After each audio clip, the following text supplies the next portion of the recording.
as a 4-H kid, training dogs and going to little dog shows as a 4-H kid. So I am a professional groomer and, again, a trainer, a CGC evaluator. And I'm doing well. My pack is down to 2, and I'm a happy Ozone discoverer and recipient, and love that I can keep them as healthy as I have been able to with the Ozone, for sure.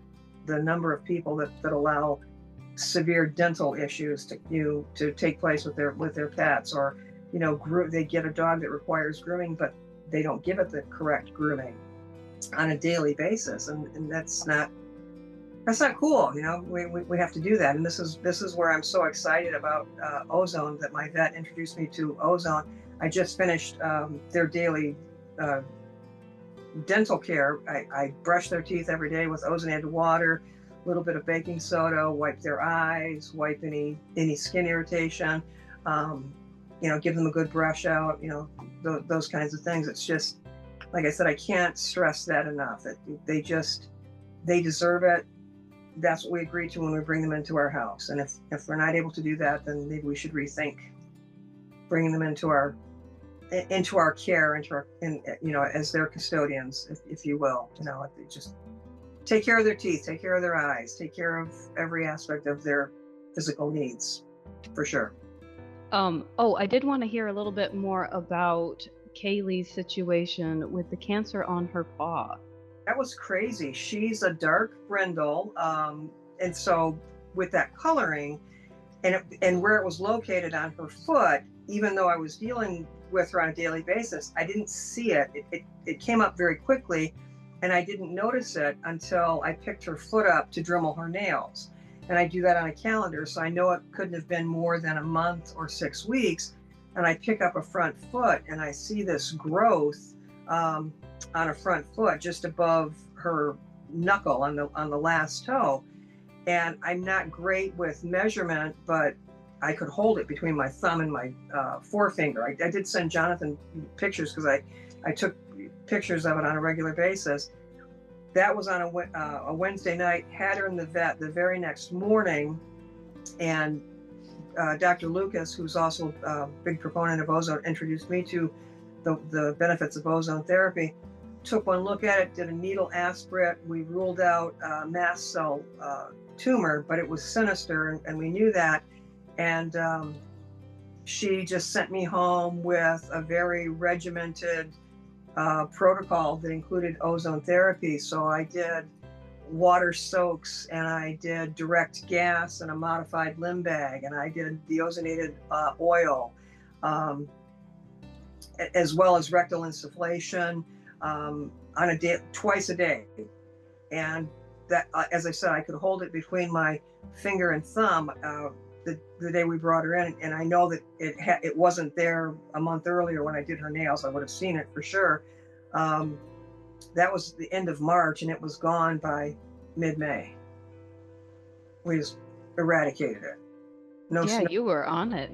No surgery, and it wasn't a really great surgical site. It's just, you've just got skin and that knuckle. It would have required a skin graft, etc. And it's like we just kept on it, and just, like I said, between the soaks and the direct gas and the ozonated oil and rectal insufflation, and then we just kind of gradually backed off on that protocol. And now the hair didn't grow back, but the skin looks normal. It's flush on her foot.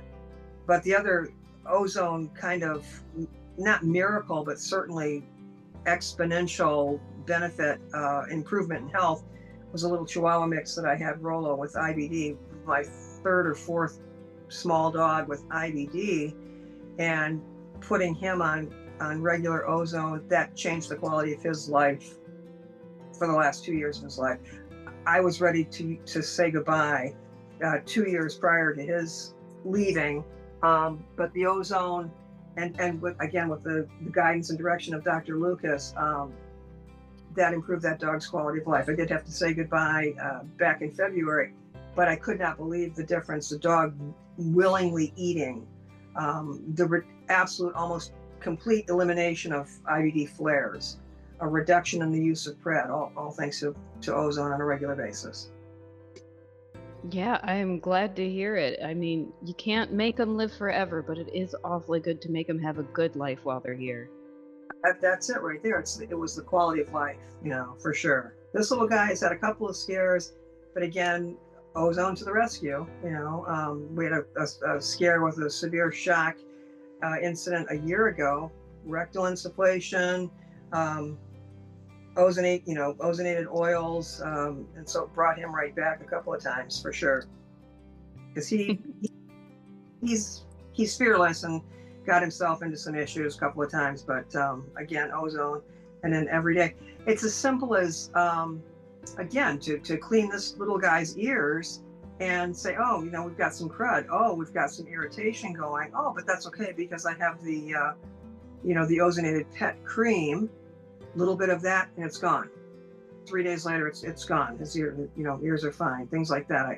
I love to have all those resources to give them the best care without having to dash to the vet. If you were to chat with another pet guardian anytime soon, what would you like to tell them about ozone? What's your favorite parts? Again, life changing. Life changing for the dogs. Life changing for us. I put ozonated water in my dental pick. The every day, or to drink that, or to flush a wound, or whatever. Just to have, again, that peace of mind that when something comes up with our pet's health, that we have something that's natural, that's holistic, that is effective without any side effects, any secondary side effects, that can just complement their health. Go for it, if at all possible, whenever possible. If you can't afford the generator, certainly the products, and to use them, to avail of them, to find and work with a vet that has an open mind to integrative forms of medicine and treatment, and don't stop until you find one that you're happy with, that is, again, open to that.